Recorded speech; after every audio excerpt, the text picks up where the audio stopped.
우리를 통해 계속되는 하나님의 일. 아멘. 여러분, 예수님의 부활은 기독교의 핵심입니다. 그리고 모든 인류를 구원하기 위한 하나님의 계획과 하나님의 약속의 말씀에 대한 성취, 이것이 예수님의 부활의 사건입니다. 초대교회가 바로 이 부활의 복음으로 시작되었습니다.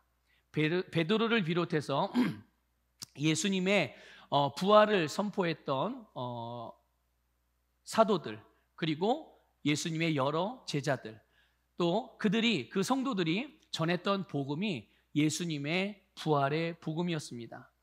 여러분, 고린도전서 15장 17절을 같이 읽어보겠습니다. 시작. 그리스도께서 다시 살아나신 일이 없으면 너희의 믿음도 헛되고 너희가 여전히 죄 가운데 있을 것이요. 아멘. 성령님께서 사도 바울을 통해서 예수님의 부활하심에 대한 것이 어떠한 내용인지에 대한 부분을 계시해 주신 내용이에요. 그래서 사도 바울을 통해서 우리에게 전달되어진 이 말씀의 내용을 보면 예수님의 부활이 없으면 우리의 믿음이 어떻다고 말씀하고 있어요? 네, 우리가 믿는 바가 헛것이라는 거예요. 헛것이라고. 그래서 우리가 믿는 바가 헛것이 되기 때문에 여전히 우리는 죄 가운데 있을 수밖에 없다. 이것을 말씀해 주고 있는 거예요. 여러분, 예수님께서는 분명히 고난을 받으시고 십자가에서 우리를 속량하기 위하여 피 흘려 죽으셨습니다. 믿으십니까? 예수님의 십자가에서 죽으심, 그 피 흘리심이 저와 여러분을 위한 일임을 믿으십니까? 네, 그렇습니다. 그런데 만일 예수님의 사역이 여기에서만 끝났다면 우리는 여전히 뭐 가운데 있을 거라고요? 여전히 죄 가운데 있었을 것이다. 이렇게 말씀하고 있는 거예요. 여러분, 예수님의 속량의 사역의 완성이 바로 예수님의 부활임을 깨달으시길 바랍니다. 우리 지난주일에는 찬양 예배를 드려서 중간에 다른 메시지로 말씀을 전했고요. 우리 지지난주일에 나눈 말씀에서 막달라 마리아, 그리고 베드로, 요한 기억나십니까? 네, 기억나셔야 되는데 자, 이렇게 이들이 장사된 예수님의 시신을 보기 위해서 예수님의 무덤을 찾아왔습니다. 그러나 그들은 무덤에서 예수님의 시신을 발견할 수 없었죠. 왜 그랬습니까? 예수님이 살아나셨기 때문입니다. 예수님이 부활하셨기 때문에 그 무덤에서 예수님의 시신을 볼 수가 없었어요. 그래서 이들이 너무나 당황스럽고 또 당황해하고 근심하고 슬퍼했고 두려워했어요. 자, 왜 그랬습니까? 부활하신 주님을 만나지 못했기 때문이에요. 더 정확하게 말씀을 드리면 예수님께서 부활하신다는 말씀을 믿지 않았기 때문인 거예요. 예수님의 부활을 믿지 못했기 때문이죠. 자, 보세요. 여기 아주 굉장히 중요한 영적인 그런 원리가 작동이 되는 것을 알 수 있어요. 예수님이 부활하신다는 주님의 말씀을 믿지 못하니까 실제로 부활하신 예수님을 만나요, 못 만나요? 못 만나는 거예요. 예수님이 자기 눈앞에 없어서 못 만나는 겁니까? 아니에요. 분명히 부활하신 예수님이 그들 앞에 나타났음에도 불구하고 그들은 예수님의 부활을 경험하지 못합니다. 희한하죠. 분명히 내 눈으로, 분명히 내 귀로, 그러니까 내 눈으로 부활하신 주님을 보고 내 귀로 분명히 부활하신 주님의 음성을 듣는데 그분이 부활하셨다는 사실을 몰라요. 여러분, 이게 뭘 의미하는 건지 아십니까? 부활하신 주님의 말씀을 믿지 못하면 예수님의 부활이 실제의 삶에서 경험되지 못한다는 얘기예요. 믿습니까? 여러분, 우리가 예수님의 부활이 능력입니다. 예수님 부활하셨습니다. 승리하셨습니다. 우리는 고백하고 믿는다고 말합니다. 그런데 정말로 그 부활하신 주님, 그리고 부활의 주님의 말씀을 믿으면 내가 믿는 부활의 메시지가, 내가 믿는 부활하신 주님의 부활의 능력을 삶에서 능력으로 경험할 수가 있게 된다는 것을 믿으시길 바라요. 예. 결국 말씀을 믿을 때 그 말씀이 우리의 삶에서 실제적으로 경험될 수가 있는 것입니다. 하나님은 저와 여러분을 하나님의 자녀로 삼으시고, 그리고 그냥 자녀로 삼으신 것만이 아니라 우리로 하여금 예수 그리스도의 승리를 가져가게 하시고 그 승리의 삶을 우리도 살게 하셨음을 믿으시길 바랍니다.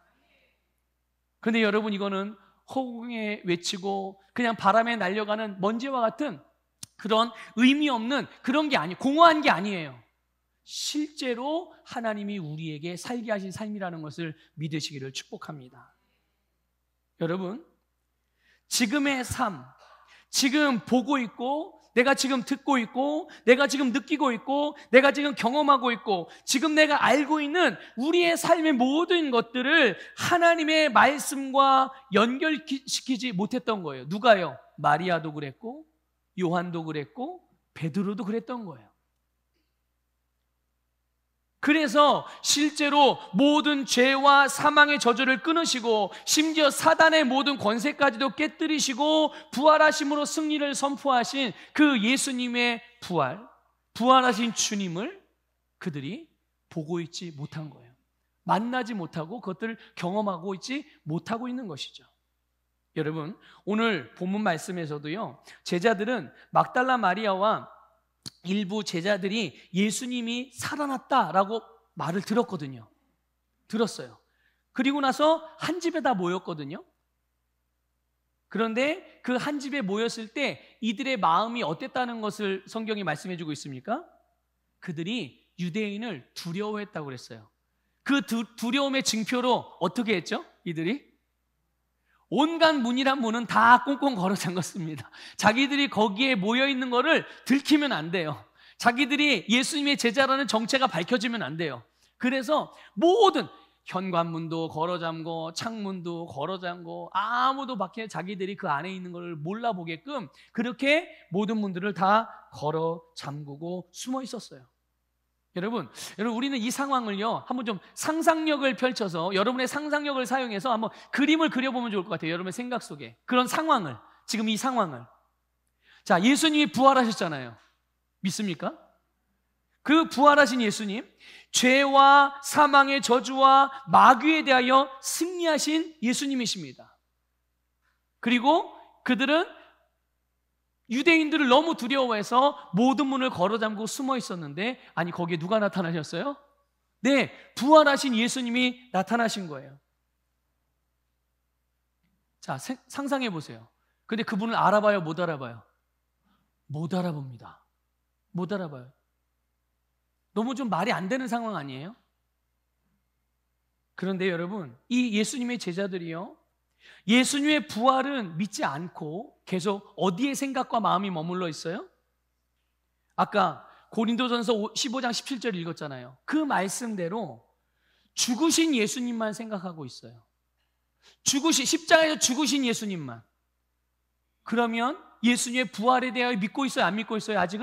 아직까지는 예수의 부활을 안 믿고 있어요. 그래서 부활하신 예수 그리스도의 부활의 능력이 그들에게 경험이 되지 못하고 있기 때문에 계속 두려워하고 있는 겁니다. 두려운 상태로 계속 있는 거예요. 좀 전에 봤던 그 말씀대로 예수님의 부활을 믿지 못하면 그들의 믿음도 헛되고 여전히 죄 가운데 있는 것처럼 살게 되는 거예요. 믿음이 효과가 없어진다는 얘기예요. 믿음이. 여러분, 두려움이 어디서 오는 거죠? 두려움은 어디서 옵니까? 뭐 무서운 걸 보면은 이게 쓱 드는 그런 마음입니까? 아니에요. 원래 두려움은 죄의 결과이며 마귀가 주는 것입니다. 원래 근본이에요. 그게 근본적인 원인. 우리 주 예수 그리스도는 부활의 주님이세요. 살아계신 주님이십니다. 죄와 사망의 저주와 마귀의 권세를 모두 깨뜨리시고 승리하신 분임을 믿습니다. 그리고 부활의 주님은 모든 믿는 자들로 하여금 예수님과 똑같이 승리하게 하신 줄 믿습니다. 그런 부활하신 주님께서 두려워하며 모여있는 제자들에게 오셨어요. 분명히 문을 다 걸어 잠궜거든요. 그런데 예수님은 지금 이전의 예수님과 같은 예수님이 다른 예수님이에요. 물론 같은 예수님이시지만 변화된 예수님이죠. 부활하신 예수님이세요. 그러니까 몸도 부활의 몸인 거예요. 우리가 모든 사람들이 장차 주님 다시 오실 때 부활하면 이렇게 예수님의 부활의 몸과 같은 몸으로 부활하게 된다는 것을 믿으시길 바랍니다. 예. 그래서 모든 문들을 다 걸어 잠궜는데 예수님이 문을 통과해서 그냥 쓱 들어오셨어요. 이거 상상이 되세요? 문을 다 걸어 잠궜는데 생각해 보세요. 예수님이 만약에 이 벽을 뚫고 쓱 나온다고 생각해 보세요. 예? 얼마나 놀라겠어요. 그렇죠? 그리고 그 주님께서, 부활하신 주님이 제자들에게 찾아오셔서 두려워하는 제자들에게 2번이나 말씀하셨습니다. 오늘 본문에 보면 뭐라고 말씀하셨습니까? 너희에게 평강이 있을지어다. 너희에게 평강이 있을지어다. 여러분, 주님께서 주시는 평강은 모든 염려, 근심, 걱정, 혼란스러움, 두려움을 잠잠하게 하는 능력인 줄 믿습니다. 여기서 주님께서 제자들에게 주신 이 평강, 이 평강이 헬라어로 보면 에이레네라는 말이거든요. 이게 똑같은 의미로 히브리 말로, 구약 성경에는 어떤 단어를 사용했냐면 히브리 말로 샬롬이라는 단어를 사용했어요. 그럼 샬롬, 에이레네는 잘 몰라도 샬롬이라는 말은 다 아시죠? 샬롬. 그래서 당시에 유대인들, 이스라엘 사람들이 서로에게 지금도 그렇습니다. 지금도 이들은 서로에게 인사를 나눌 때, 그러니까 평안의 인사말로 샬롬이라고 이렇게 인사를 해요. 우리는 어떻게 인사하죠? 인사할 때? 우리나라 사람들은 안녕하세요 이렇게 인사하잖아요. 그들은 샬롬하고 이렇게 인사를 합니다. 이게 주님, 하나님의 평강이 당신에게 있을지어다, 이렇게 그런 의미로 하는 거예요. 자, 그런데 여러분, 이 샬롬이라는 말은요, 단순히 평안한 삶을 기원한 인사 그 이상의 너무나도 중요한 본질적인 의미가 있습니다. 그게 뭐냐면 완전한 평안이란 뜻이에요. 믿습니까? 이 샬롬이라는 말은 완전한 평안이라는 말이에요. 아니, 사람이 어떻게 하면 완전한 평안을 누릴 수가 있어요?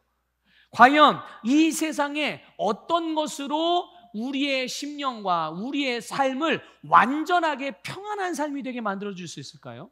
이 세상, 돈이 얼만큼, 여러분 돈을 얼만 가지면 여러분 완전하게 평안할 수 있습니까?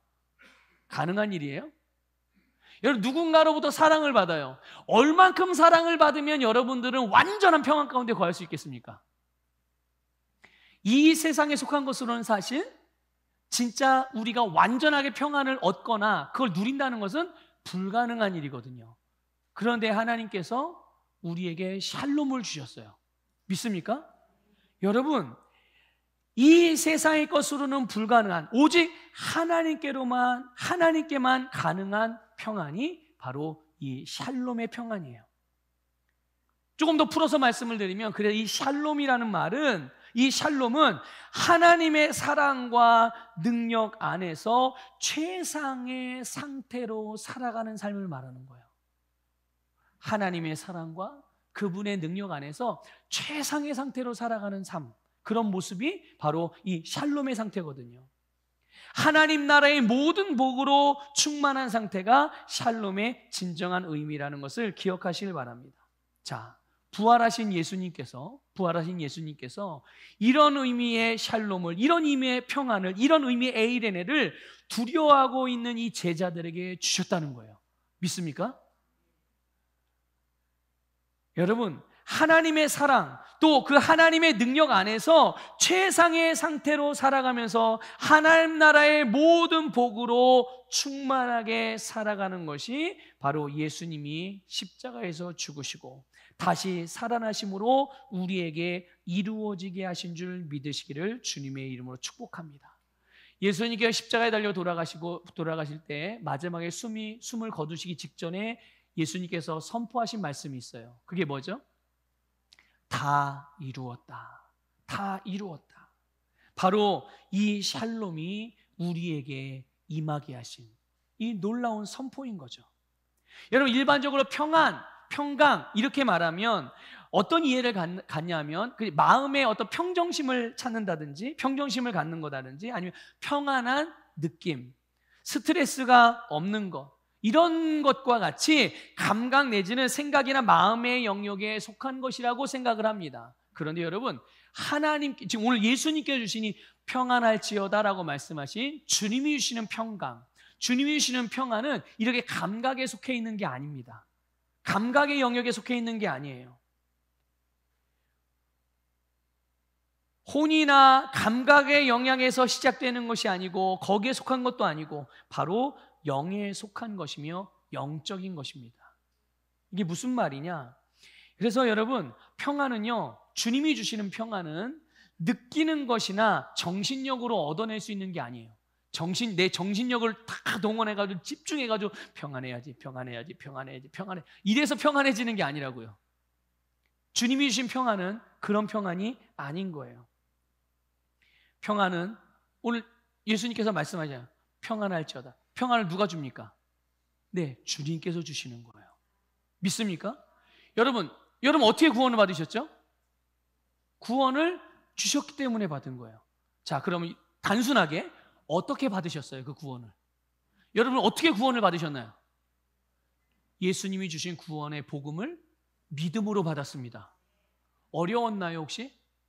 얼마 주고 받으셨어요? 얼만큼 봉사해서 받으셨습니까? 얼만큼 교회 다녀서 받으셨어요? 아니에요. 단지 예수 그리스도의 복음을, 우리를 구원하는 구원의 복음을 믿음으로 받아들일 때 우리는 구원을 받게 된 줄 믿으시길 바랍니다. 하나님이 주시는 건 다 이렇게 받는 겁니다. 믿습니까? 주님이 우리에게 주시는 것들은 다 믿음으로 받는 겁니다. 너희에게 평강이 있을지어다 말했을 때 예수님께서 평강을 주실 때도 마찬가지로 믿음으로 받는 거라는 것을 깨달으시고 이 평강을 믿음으로 받으시기를 주님의 이름으로 축복합니다. 그래서 이 주님이 주시는 평강, 이 주님이 주신 평강이 사실은 우리가 예수 그리스도를 믿고 거듭났을 때 부활하신 주님께서 우리에게 평안을 주신 거예요. 내가 지금 받는 게 아니라. 여러분 이미 예수 그리스도를 영접하셨잖아요. 만일 아직 예수님을 영접하지 않아서 구원받지 못하신, 아직 구원을 안 받으신 분들이 이곳에 계시다면 그분은 지금 이 평강을 받아야 되는 거예요, 믿음으로. 하지만 이미 내가 예수 그리스도를 믿고 하나님의 자녀로 거듭났다면, 내가 구원받았다면, 내가 예수님을 영접할 그 순간에 이 평강도 함께 받았다는 것을 믿으시길 바랍니다. 이것을 여러분들 알고 계셔야 돼요. 주님이 나에게 주신 것들이 무엇인지를 알 때 우리는 그것이 필요할 때마다 꺼내서 사용할 수가 있는 것입니다.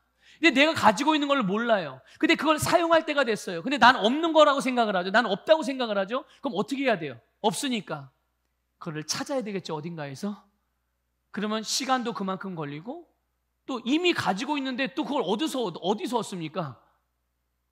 그러나 내 안에 있는 것들을 내가 알고 있으면 우리는 언제든지 그것을 꺼내서 사용할 수가 있는 건데, 오늘 예수님께서 주신 이 하나님의 평강, 주님의 사랑과 능력 안에서 모든 것들을 최상의 상태와 최고로 살아갈 수 있는 이 삶을 살아갈 수 있는 능력으로서의 이 평안, 이것이 우리 안에 있으므로 이것을 믿으시고 인식하시고 그런 삶을 실제로 살아가실 수 있기를 주님의 이름으로 축복합니다.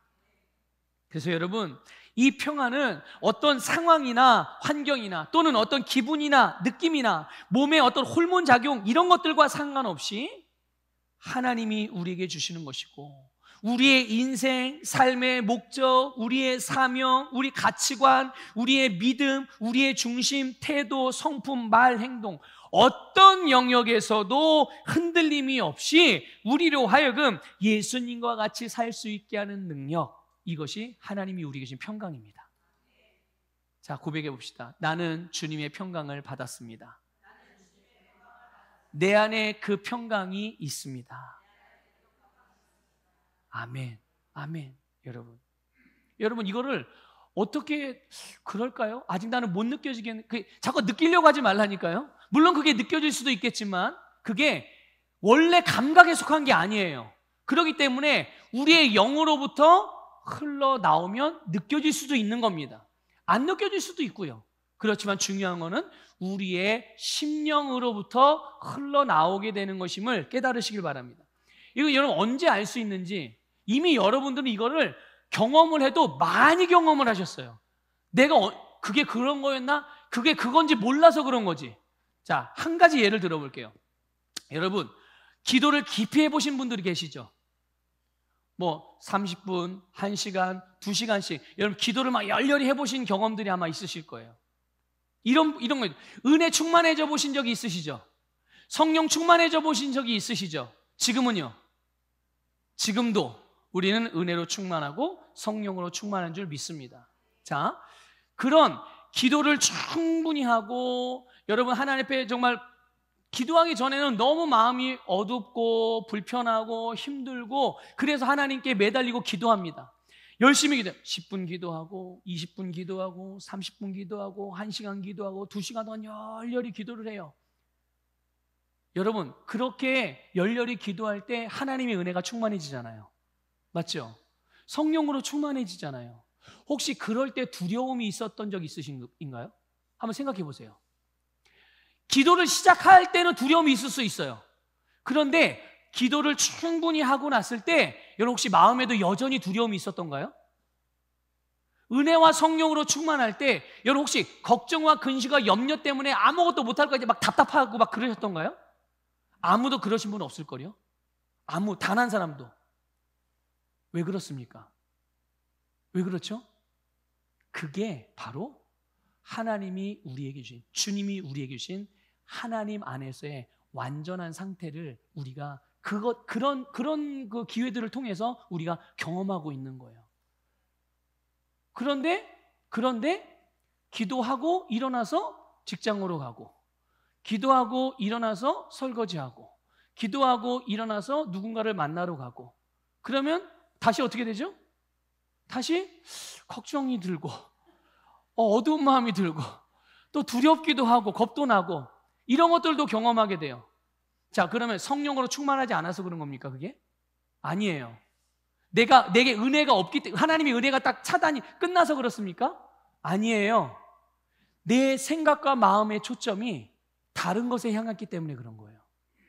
만일 내가 기도하면서 하나님께 집중하고 하나님의 말씀에 집중하고 주님께서 나에게 주신 것에 집중하고 하나님이 나에게 하라고 하신 일에 집중하고 하나님의 역사하심에 대하여 그 역사하심을 믿음으로 집중하며 기도하고 은혜와 성령으로 충만하고 응답받고 주님과 교제할 때처럼 내가 누구를 만난다고 했을 때, 내가 어떤 일들을 한다고 했을 때, 또 내가 어떤 문제들을 처리해 간다고 했을 때 동일한 관점과 동일한 시선으로 주님과 주님의 말씀에 집중하고 있으면 그 어떤 것도 나를 걱정하게 만들 수 없습니다. 나를 두렵게 만들 수 없습니다. 이것을 믿으시길 바랍니다. 주님께서 우리가 예수님을 영접할 때 그 평안을 주셨습니다. 그 평안을 주셨습니다. 그래서 우리는 주님 안에서 또는 말씀 안에서 우리가 그 안에 머물게 될 때 우리는 이미 그것들을 충분히 경험하고 살아왔던 거예요. 그게 그건 거예요. 그게 이건 거예요, 여러분. 그냥 기도했더니 하나님이 위로해 주시나 보다. 은혜가 있으니까 내가 뭔가 그래 마음이 이렇게 평안하구나. 단순히 이런 게 아니라 주님께서 우리가 거듭날 때 주님이 우리에게 주신 것들이 내가 인식하고 믿음으로 작동할 때 그것들이 우리의 삶에서 실제적으로 실제 우리의 감각에도 우리의 몸에도 또 우리의 삶에도 그 기름 부음이 영향력으로 흘러가고 은혜가 흘러가서 우리의 모든 삶에 탁월한 열매로 나타나게 된다는 것을 깨달으시기를 주님의 이름으로 축복합니다. 그러니까 여러분, 두려운 마음이 들거나 또는 걱정이 되거나 염려스러운 일들이 있거나 마음이 조급해지거나 그럴 때 다른 것을 찾을 게 아니라 다른 거에서 위로받으려고 하거나 그럴 게 아니라 주님의 말씀에 집중하면 됩니다. 주님을 바라보면 됩니다. 그분 앞에서 기도하고 그분의 말씀을 펴서 묵상하고 선포하고 고백하면서 그분 안에 머물고 그분과 교제하기 시작하면 그 자리에서 모든 어둠의 구름은 싹 사라지고 우리 가운데 주님의 빛으로 충만해지게 되는 거예요. 자, 여러분, 오늘 이 본문 20절에 보면 예수님이 제자들에게 평안강이 있으라 말씀하신 이후에 손과 옆구리를 보여주셨어요. 거기에 뭐가 있었는데요? 예수님의 손과 옆구리에 뭐가 있었습니까? 못으로 못 박힌 못자국이 있었고 창으로 찔린 창자국이 있었단 말이에요. 제자들은 그때야 주님을 보고 어떻게 했다고 그랬어요? 그때야 부활하신 주님을 진짜 본 거예요. 부활하신 주님을 본 거죠. 그리고 기뻐할 수 있었던 겁니다. 이 같은 사건을 다른 복음서에서도 기록해 놨는데 거기에는 뭐라고 되어 있냐면요, 이들이 부활하신 주님을 이 벽을, 문을 그냥 통과하고 들어오니까 유령이라고 생각했다고 기록되어 있어요. 유령처럼 여겼어요. 제자들이 부활하신 예수님을. 이게 마땅한 일입니까? 예? 부활하신 주님을 아무리 몰라봐도 그렇지 유령이라니요. 게다가 또 뭐라고 표현해요? 그들이 믿지 못했다고 그렇게 기록을 아예 해놓으셨어요, 성경에. 누가? 제자들이요. 예수님이 직접 뽑은 제자들인데 그들이 예수님의 부활을 믿지 못했다, 이렇게 기록하고 있어요. 예수님의 부활을 믿지 않았기 때문에, 예수님이 부활하신다는 말씀을 믿지 않았기 때문에 실제로 부활하신 이 예수님, 그리고 그 부활하심으로 주어진 평강의 삶, 하나님의 나라의 모든 복을 누리지 못하는 거예요. 마치 너희가 여전히 죄 가운데 있을 것이요 같이, 이런 것처럼 살게 되는 거예요. 삶에서 경험하기를. 삶의 경험, 그리스도인인데, 우리를 위해 주님이 부활하셨는데, 그 주님의 승리를 우리에게 주셨는데도 불구하고 실제로 우리가 그리스도인임에도 불구하고 삶에서 경험하는 것은 마치 여전히 죄 가운데 있는 것처럼 사는 것 같이 그런 삶을 경험하게 되는. 그래서 이들도, 오늘 본문에 나오는 이들도 불안해하고 걱정하고 두려워하고 있었던 거예요. 자, 보면, 뭐에 대해서 불안해했습니까? 뭐에 대해서 걱정하고 뭘 두려워했습니까? 본문에는 유대인들이라고 그랬어요. 유대인들을 두려워했다. 유대인들을. 제자들이 살고 있는 세상, 그리고 그 세상에 속한 것들 때문에 두려워하고 있던 거예요. 자기의 생존이, 자기들의 생명이 위협을 받고, 자기가 하고자 하는 바가 실패할까 봐, 못하게 될까 봐, 제약을 받을까 봐, 제한을 받을까 봐. 그게 우리의 삶 아니에요? 우리의 삶에서 여러분, 뭐가 두려우십니까? 어떻게 되는 게 두려우세요? 뭐가 걱정이 되시고 어떤 종류가 여러분 염려가 되시나요? 같은 내용들 아니겠어요? 이 제자들이 두려워하는 내용과 사람의 삶은 다 같은 거니까, 같은 원리 안에서 있으니까요. 제가 염려하는 게 있다고 한다면 그 염려는 아마 여러분들도 거의 비슷한 종류로 염려를 하게 되는 걸 거예요. 그런데 그렇게 두려워하던 이들이 부활하신 예수님을 보고 기뻐할 수가 있었던 거예요. 믿습니까? 누구를 볼 때? 부활하신 주님이에요. 십자가에서 고난받고 죽으신 주님이 아니라 그 속량을 이루시고 부활하신 예수 그리스도. 부활하신 주님을 볼 때, 부활하신 예수님을 믿을 때 그 사람이 참으로 기뻐할 수 있음을 믿으시길 바랍니다. 여러분, 빌립보서 4장 7절에서요, 이 평강에 대해서 아주 놀라운 점을 발견하게 되는데 같이 읽어볼게요. 시작. 그리하면 모든 지각에 뛰어난 하나님의 평강이 그리스도 예수 안에서 너희 마음과 생각을 지키시리라. 아멘. 자, 이 평강을 보니까 모든 지각에 뛰어난 하나님의 평강이랍니다. 모든 지각, 사람이 어떤 정신력으로도 만들어내거나 아니면 세상에서 어떤 것으로 얻는다거나 누릴 수 없는 그 사람의 모든 이해를 초월하는 그 평강, 그리고 이런 평강이 부활하신 예수 그리스도 안에서 우리의 마음과 생각을 지켜준다고 말씀하고 있어요. 여러분, 우리 마음과 생각이 갖고 있는 기능이 있죠. 우리 마음과 생각이 무슨 일을 합니까? 지성의 기능이 있습니다. 여러분, 지적인 기능이 있죠. 이 감성적인 기능이 있습니다. 의지적인 기능이 있어요. 그래서 뭔가를 배우고 알고 해석하고 또는 어떤 것들을 선택하고 결정하고 또 그것을 행동하게 하는 기능들이 우리의 마음과 생각의 기능이거든요. 우리의 사고방식이며 태도며 반응이 나오게 하는 것들이 우리의 생각, 우리의 마음이 하는 일이에요. 그런데 이거를 지켜주는 게 뭐라고요? 이 마음, 이 생각을 지켜주는 게 예수 그리스도께 주신 평강. 믿습니까? 그 평안이 이런 우리 마음과 생각을 지켜주는 겁니다. 돈이 마음과 생각을 지켜주는 게 아니에요. 사람이 마음과 생각을 지켜주는 게 아닙니다. 주님이 주신 이 평강이 우리의 심령, 우리의 마음과 생각을 지켜주는 거예요. 자, 본문 19절에 보면요, 예수님께서 두려워하는 제자들에게 오셨는데 제자들의 가운데 서서라고 되어 있어요. 어디에 서 계셨다고요? 그들이 모인 한가운데 예수님께서 서 계셨다고 오늘 본문이 말씀하고 있습니다. 두려워하는 제자들의 한가운데. 그래서 사방 어디에서든지 누구든지 부활하신 예수님을 볼 수 있게 서 계시는 거예요. 믿습니까, 여러분? 어디서든 어떤 상황에서든 누구든 주님을 볼 수 있는 거예요. 부활하신 주님, 믿음으로 그분을 볼 수 있는 것이죠. 여러분, 부활하신 예수님이 하나님의 약속의 말씀을 이루셨습니다. 모든 죄와 사망의 저주에서 우리를 속량하셨습니다. 마귀를 이기셨습니다. 죽음의 권세를 깨뜨리셨습니다. 세상을 이기셨습니다. 그 주님이, 그 예수님이 우리의 주님이시고 부활하신 예수님이에요. 그래서 여러분, 넘어져 있는 사람이든 엎드려져 있는 사람이든 앉아 있는 사람이든 서 있는 사람이, 아픈 사람이든 가난한 사람이, 죄를 지은 사람이든 잘못된 선택을 한 사람이든 누구든지 부활하신 주님을 볼 수 있어요. 믿습니까?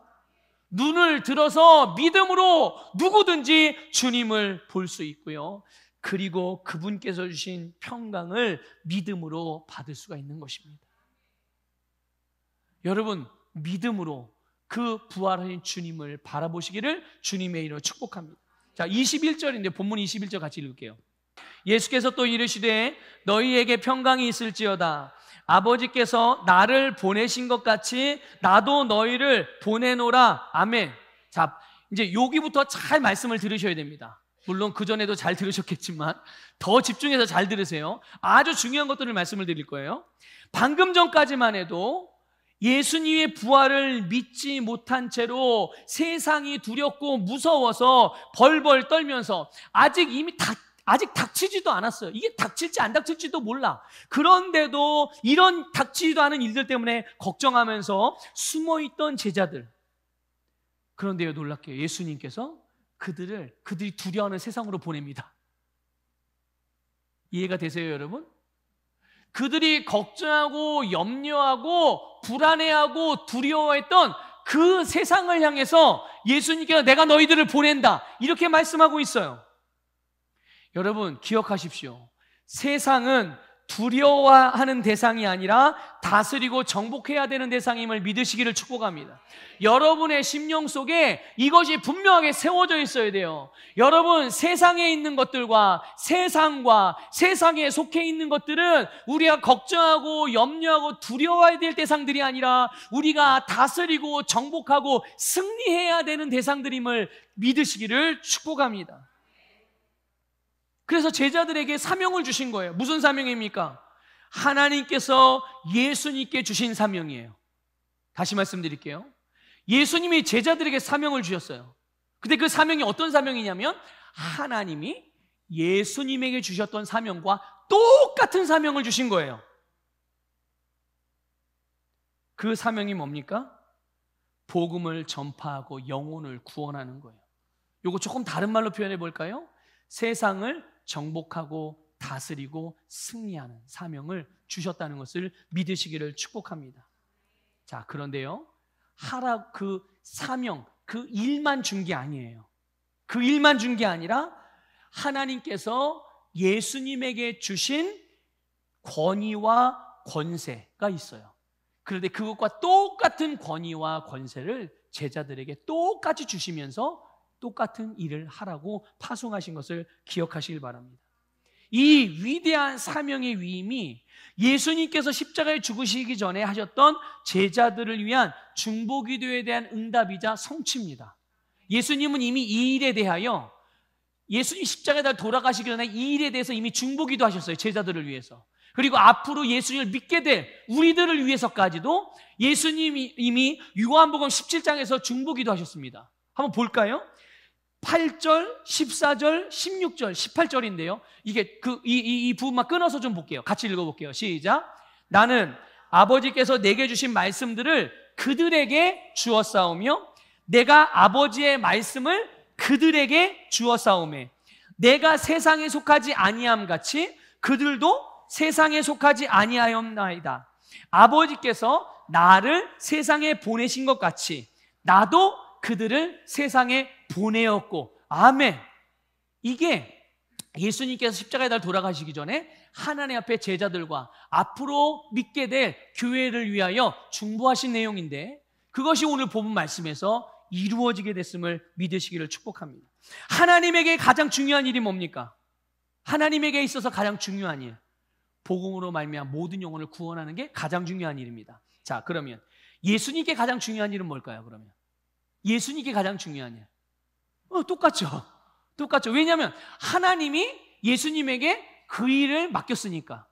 예수님에게도 가장 중요한 일이 하나님이 가장 중요하게 여기는 일, 복음으로 말미암아 모든 영혼을 구원하는 일이죠. 자, 그러면 예수님을 믿는 자들, 예수님의 제자, 예수님 몸된 교회, 예수 그리스도를 믿는 모든 성도들에게 있어서 가장 중요한 일은 뭡니까? 돈 많이 버는 거, 세상에 성공하는 거, 건강하게 잘 웰빙하는 거, 아니 웰다잉하는 거, 잘 죽는 거? 어떤 사람들은, 어떤 그리스도인은 그게 가장 중요하다고 말할 수 있겠습니다. 하지만 하나님의 말씀인 진리인 성경이 우리에게 있어서 가장 중요하다고 말씀하고 있는 것은 하나님이 가장 중요하게 여기시는 것이 우리에게도 가장 중요한 일인 것입니다. 믿습니까? 여러분, 하나님의 자녀잖아요. 맞아요, 안 맞아요? 맞아요, 안 맞아요? 하나님의 자녀니까 당연히 우리의 아버지신 하나님 아버지가 가장 중요하게 여기는 게 나에게도 가장 중요한 것이 되는 게 맞는 거잖아요. 예? 바로 이 일을 위해서 예수님은 저와 여러분에게 예수님 자신과 똑같은 사명을 주신 거예요.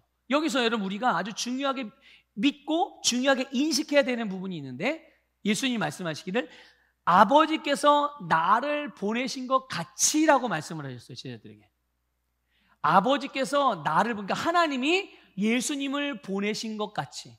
그러니까 하나님이 예수님을 보내실 때는요, 여기 아주 영적인 아주 중요한 그런 의미가 있거든요. 그게 뭐냐 하면요, 바로 하나님의 권세, 하나님의 권능이 예수님에게 부어진 거예요. 그 하나님의 권위를 가지고 예수님께서 이 복음의 사역을 감당하신 겁니다. 이 사명을 감당하신 거예요. 여러분, 우리의 사명, 저와 여러분의 사명, 복음을 전파하고 영혼을 구원하고 주님의 몸된 교회를 유익하게 하며 성도와 성도들을 서로 영적으로 성장하게 해서 우리 모두가 예수님과 같이 이 땅에서 그렇게 기능하며 살아갈 수 있는, 예수님과 같은 일을 하며 살아갈 수 있게 하는 이 놀라운 사명, 누구로서 받은 겁니까, 여러분? 이게 목사님이 시킨 거예요? 그렇습니까? 여러분, 목사님이 시켜서 합니까? 아니, 셀리더가 시켜서 합니까? 장로님이 시키니까 해요? 아니에요. 우리의 사명은 사람으로부터 온 게 아닙니다. 누구로부터 온 겁니까? 주님 말씀해, 주님이 우리를 보내셨다잖아요. 주님이. 바로 이 사명이 우리는 주님으로부터 받은 것이고, 바로 여기에는 예수님에게 하나님으로부터 주어진 것과 똑같은 하나님의 권위와 하나님의 권세가 역사한다는 것을 믿으시기를 주님의 이름으로 축복합니다. 그러니까 우리가 받은 사명은 우리의 어떠함에 따라 주어진 게 아니에요. 내가 잘하니까 하나님이 나에게 사명을 주고, 내가 뭐 좀 실수하니까 사명을 안 주고, 아니 나에게는 조금 재능이 유별나게 좀 남들보다 좀 좋은 것 같아서, 재능이 많은 것 같아서 하나님 나에게는 더 많은 것들을 더 많이 하라고 그러고, 나는 재능이 별로 없으니까 하나님 나보고 조금 하라고 그러고, 그런 게 아니란 말이에요. 그런 게 아니란 말이에요, 여러분. 우리의 어떠함에 따라 사명이 주어진 게 아니라 우리 모두에게 예수 그리스도를 믿음으로 말미암아 주님을 믿는 거듭난 하나님의 자녀인 모든 그리스도인들에게 동일하게 이 사명을 주신 줄 믿으시기를 축복합니다. 우리가 주님의 사명을 따를 때, 우리가 그 사명의 삶을 살아갈 때 우리의 어떠함에 주목하게 되면 어떻습니까? 복음을 전하려고 그래요. 뭐 봉사를 하려고 그래요. 뭔가 섬기려고 그래요. 근데 자꾸만 나의 어떠함에 집중을 해요. 내가 요거는 잘하니까 요건 이렇게 하고, 저건 못하니까 요건 못하고, 계속 내가 이래서 저게 잘 안 됐나? 내가 이걸 잘해서 저게 잘 됐나? 계속 나의 어떠함에, 그러면 어떻게 됩니까? 우리의 마음과 생각이 어떻게 해요? 계속 오르락내리락 할 거예요. 계속 기복이 있다는 거죠. 신앙생활이, 우리의 마음과 생각이 왔다 갔다 한다는 얘기예요. 그러나 주님께서 우리에게 주신 평강은 영적인 겁니까? 육적인 겁니까? 네, 영적인 거예요. 영적인 거예요. 주님의 평강은 말씀으로부터 주어진 거며 주님으로부터 주어진 것입니다. 절대 변하지 않는, 절대 흔들리지 않는, 절대 사라지지 않는 평강이 주님이 우리에게 주신 평강인 줄 믿습니다. 주님의 부활하심으로 이미 이루신, 우리에게 이미 주신 능력이거든요. 여러분, 부활하신 주님을 믿음으로 바라볼 때 우리 안에 주신 이 평강으로 말미암아 우리의 마음과 생각이 보호를 받고 흔들리지 않고 주님께 주신 사명을 온전히 이루어 갈 수가 있는 줄 믿습니다. 여러분, 21절에 보면 하나님이 예수님을 보내셨다고 그랬어요. 근데 이 보냈다라는 이 말에 그 시제가, 이 동사의 시제가 있거든요. 이 시제가 완료형으로 되어져 있어요. 그리고 예수님이 제자를 보냈다라고 했을 때 그 보내다라는 동사의 시제는요, 현재형으로 되어 있습니다. 현재형으로. 똑같은 시제가 아니에요. 이게 무엇을 의미할까요? 과거에 하나님께서 예수님을 보내신 사건은 따로 있고 예수님이 제자들을 보내신 사건은 따로 있고 그런 의미가 아니라는 말이죠. 그게 아니라 하나님께서 예수님을 보내신 것, 그 일이 하나님의 예수님에게로 위임되고 그 예수님에게서 우리에게로 계속되고 있다는 것을 의미하는 거예요. 그러니까 여러분, 하나님은 하나님의 일을 처음에는 예수님을 통해서 하셨습니다. 행하셨습니다. 그리고 이후에는 어떻게 됩니까? 주님의 몸인 교회를 통해서 계속 이어가고 계신 중인 거예요. 우리가 주님으로부터 받은 사명은 새로운 일이 아닙니다. 여러분, 주님으로부터 받은 사명이요, 여러분, 그게 전혀 낯설고 새로운 일이 아니라 인간의 타락 이후에 모든 사람의 구원을 위해 행해오신 하나님의 일을 위임받은 것임을 기억하십시오. 우리가 바로 이 사명을 가지고 이 사명의 자리로 나아갈 때 주님은 우리 가운데 서 계십니다. 우리의 한가운데, 우리의 삶의 한가운데, 우리의 사명의 자리에 한가운데 부활하신 주님이 서 계시고 그 주님이 우리와 영원히 함께 하시는 줄 믿습니다. 그래서 여러분, 우리가 이 위대한 사명을 가지고 우리의 세상으로 향할 때 주님이 우리 보고 가라잖아요. 우리는 그것에 대하여 두려워했고 그것에 대해 걱정했고 그게 나는 문제라고 생각을 했는데 거기를 가래잖아요. 우리를 글로 보내잖아요. 뭐 하라고요? 다스리라고요. 네가 두려워하는 그거를 정복하라고요.